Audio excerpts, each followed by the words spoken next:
Hey guys, Captain C.A. Richardson here with FlatsClass YouTube. I've got a great tip today that I'm going to share with you, especially for those of you that like topwater. And it's not going to be with a surface walking bait from Mirror. This time, we're going to take the grass kickers and show you how you can fish under mangroves, how you can fish marsh, how you can fish during the summertime when you got lots of floating debris, or even if you live in a place like Louisiana, you can still topwater fish. Why should we let all the bass guys frog fish and have fun when Z-Man makes the grass kickers? And it's great for saltwater anglers. I'll show you how to rig it. While I'm doing that, you go check out some of this video that I had with my buddy Brad out in Louisiana, and I'll be right back.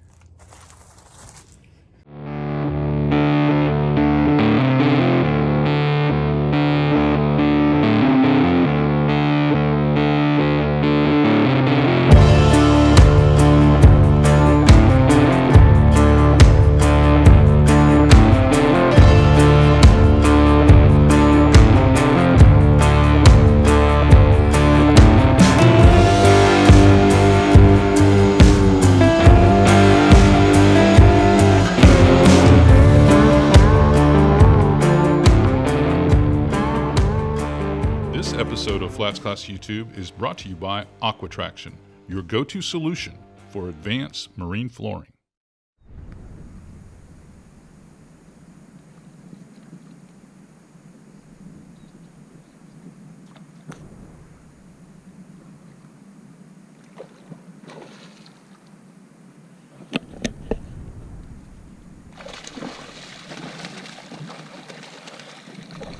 Success! Some unbelievable action. I mean, and out there where you get consistency, shot after shot, it doesn't get any better than that. But you can use this technique, skipping under a mangrove and then reeling it out, skipping under a dock and then reeling it out. This is a very, very cool setup that I'm about to show you. Unlike the standard topwater where you have to be a lot more careful and there's limited zones where you can fish it, there are no limitations with the grass kickers. Like I said in the first segment, you can fish it over grass, you can fish it in marsh, around trouble, and not really have a lot of issues. So the two components you're gonna need naturally is you're gonna need some grass kickers. These are 5-inch baits. They're very buoyant. That's one of the things about Elastec that's kind of cool, is they float. So you're not gonna need a lot of speed to roll it. You can work it as fast or as slow as you want to, especially when you're using swim bait hooks. Now these are Mustad swim bait hooks in their grip pin series, just so you can see one. That's what it looks like. And this is a 5/0 size. So I've already gone to the trouble of rigging a whole setup here for you. So you can see what it looks like rigged. This is what we were catching them on. You'll notice that I don't have a loop knot on here. I tie it direct, absolutely direct to the hook itself, and that's because I want to pull it straight. I'm also generally throwing this into trouble zones. Like I said earlier again, skipping it under mangroves, skipping it under docks where you can still work a topwater. This is a big advantage. Floating debris on the top of the surface during the summertime when you got lots of dead grass die-offs and stuff. Still fish this bait. You can fish it for almost any species that will strike topwater. I mean any, from stripers to speckled trout, tarpon, you name it. Just use a big hook. 5 and 6/0 hooks are gonna be the deal. The other deal is I like to use 30 and 40 pound fluorocarbon. Now I only tie about 2 feet of it on here, and that gives me a few opportunities to work it down because I like to snook fish a lot. I also rig this on a medium heavy action rod and typically like a 4,000 style reel and 15-pound braid because I want to be able to pull back, especially if I'm fishing around trouble, docks, mangroves, marsh, around oyster creeks and things like that where I got to get it back out. This is dynamite. Now I've chosen the Shimano Twin Power XD here, which is heavy duty because I was using this same rig to fish for snook around docks. But this is the Terramar PX, if you want to check it out. 7-foot medium heavy, great rod for pulling, but it still has enough tip, if I can show it to you, so that I can throw this bait. Now this bait has a little weight to it because that's a 5-inch solid piece of Lastech with that heavy hook.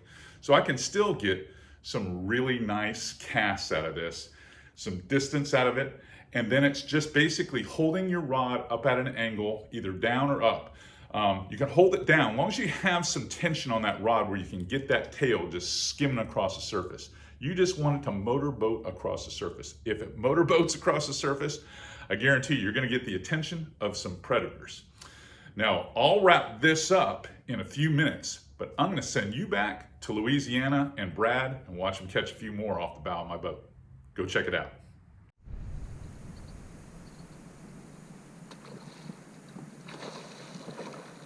I think we figured this out.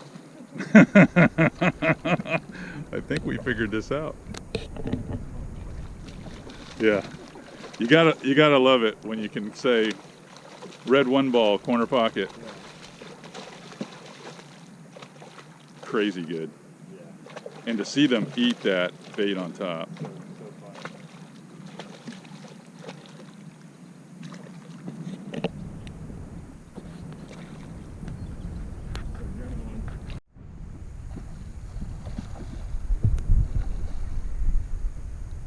Sick, dude. Sick. Look, the other one's trying to get to it. See, the other one's looking around for it? That is just sick.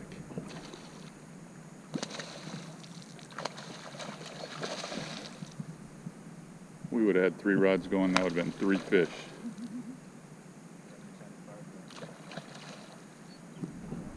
Get any better than that.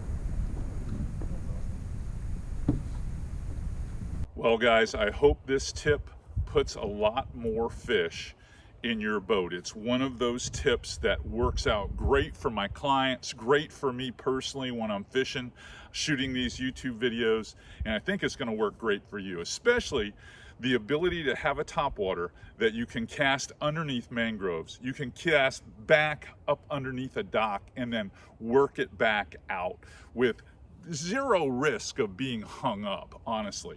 You can negotiate it over floating hydrilla. If you're a bass guy, if you're a redfish guy, if you're a snook guy, speckled trout guy, if you're any of these guys, you're gonna catch fish on this rig. Trust me, it's one of the best ones that I have. It's a great trick, and I think you're gonna love it. Now get out there and go catch a few. I've got to get back to doing some yard work, but do me a favor. Subscribe to FlatsClass YouTube. Really, tell your friends, hit that notification bell so that you know the next time we're doing a tip, you'll have it and you'll be able to take it to the water. All right, until next time, Captain CA, going back to work.